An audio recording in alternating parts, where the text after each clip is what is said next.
After the Dallas Mavericks went and traded Luka, for reasons nobody really understands, they somehow pulled off the impossible. With just a 1.8% chance, they landed the #1 pick in the draft, and with it, a generational talent, Cooper Flag. But just when you think the drama's peaked, here comes a brand new scandal in the NBA. According to the journalist Pablo Torre, Clippers owner Steve Ballmer allegedly slid Kawhi Leonard an extra $48 million under the table, way outside NBA rules. So what really went down? Ballmer quietly pumps $50 million into his company called Aspiration. Then, right after, Kawhi's got a deal with them. $28 million stretched over 4 years, plus another $20 million in stock. Now here's the crazy part. Kawhi wasn't required to do a single thing. No commercials, no campaigns, no real promotion. Nothing. He literally scored a $48 million no-show job, and all of this just happens to line up with the same time he signs his extension with the Clippers. Sus? Tell me about it. And to make it even messier, financial reports later showed that Aspiration had signed some of the biggest names in the world: Leonardo DiCaprio, Drake, Robert Downey Jr., Cindy Crawford. Total A-list lineup. But check this out. The biggest endorsement deal Aspiration ever gave wasn't to Leo, wasn't to Drake, wasn't to Iron Man. It was to Kawhi Leonard. He made more than 4 times what the rest of that superstar roster got combined. Meanwhile, Ballmer shows up on ESPN with Ramona Shelburne, and of course says he's got no idea what went down.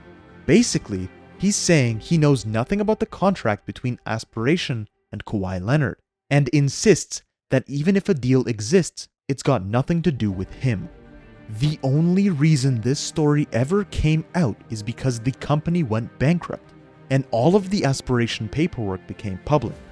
Otherwise, this would probably have never seen the light of day. The public wouldn't have known, since Kawhi was never at any point publicly tied to Aspiration. And let's be clear, Aspiration wasn't just some random company. At Clippers Media Day in 2021, Steve Ballmer announced a $300 million partnership with them. Their name was everywhere. There was even talk of naming rights. The Inglewood Arena was almost called the Aspiration Dome. Aspiration was lined up for the jersey patch too, but before that could happen, the company went straight into ruin and disgrace. And according to Pablo's sources, Kawhi's uncle Dennis Robertson was making calls as the company was going under, struggling to pay the bills. He was calling saying, "Pay us."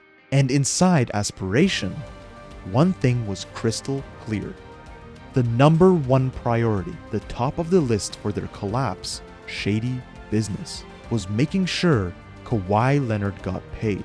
Similar reports actually popped up back in 2019, when the Clippers first signed Kawhi. There was an investigation into whether his uncle, Dennis, had asked for extra perks and side deals, things like access to a private jet, a house, or guaranteed endorsement opportunities. Now, officially, the NBA said they didn't find anything problematic, but the stories still spread pretty widely that Uncle Dennis was asking for, and maybe even getting, all kinds of stuff from the Clippers way outside NBA rules. So what happens next? The problem is we're not gonna get any real transparency from the NBA. And look, when you get caught with your hand in the cookie jar, the one thing you absolutely need is transparency. What happened, why it happened, and what are you going to do moving forward? But we're not getting any of that. And if the league's idea of transparency is just putting Steve Ballmer on ESPN, sorry, I'm not impressed. If you really want to clarify everything, then Steve Ballmer should sit down with Pablo, someone who actually knows this case inside and out, and give the kind of deep, no-nonsense interview the public needs. And what have we heard from the NBA so far? Pretty much nothing. If you want the fans, who made your league insanely profitable, to trust your product, You need to come clean and explain what really went down. And if you say you didn't know anything, how is that even humanly possible? Every single detail here needs to be uncovered, and it needs to happen in the boldest way possible. All the cards laid face up on the table, if you want any of us to believe that your salary cap system is actually legit. Looking at the bigger picture, it's time for everyone to finally start taking responsibility for their actions. Regular people don't want to keep living in a world where billionaires get to do whatever they want. A world where the rich can bend and break the rules whenever it suits them. We don't want a system that only works for the wealthy. That's why it's so important for honest people, people with integrity, to step up, to make sure the law and the rules apply equally to everyone. So the question isn't just what did Kawhi and Ballmer do? It's bigger than that. It's whether the NBA even has the guts to enforce its own rules when billionaires get caught.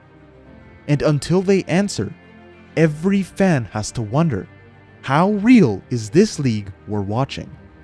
For that reason, I've got to give huge respect to Pablo Torre, one of the few out here fighting for a fairer world. This is a career-defining moment for him.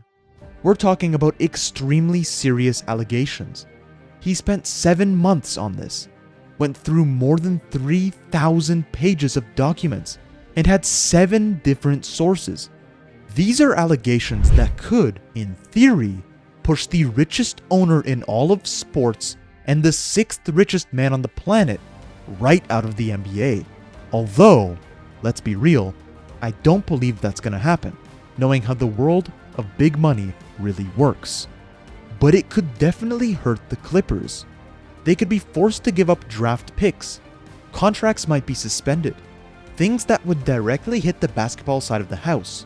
And that's not even touching the negative publicity, the PR mess they'll have to clean up in the years ahead, because this story isn't going away.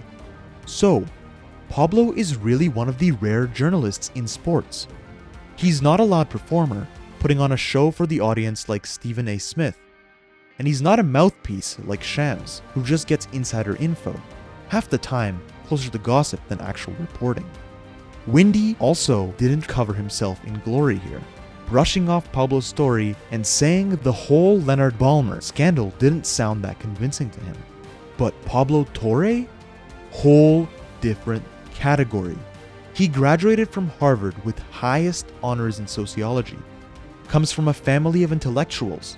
He's a real journalist, someone who actually does the work, digs deep, and uncovers stories that don't just shake up sports, but society as a whole. He even did a full investigation into match fixing in Olympic fencing qualifications, and it was every bit as gripping, even if the topic was more niche.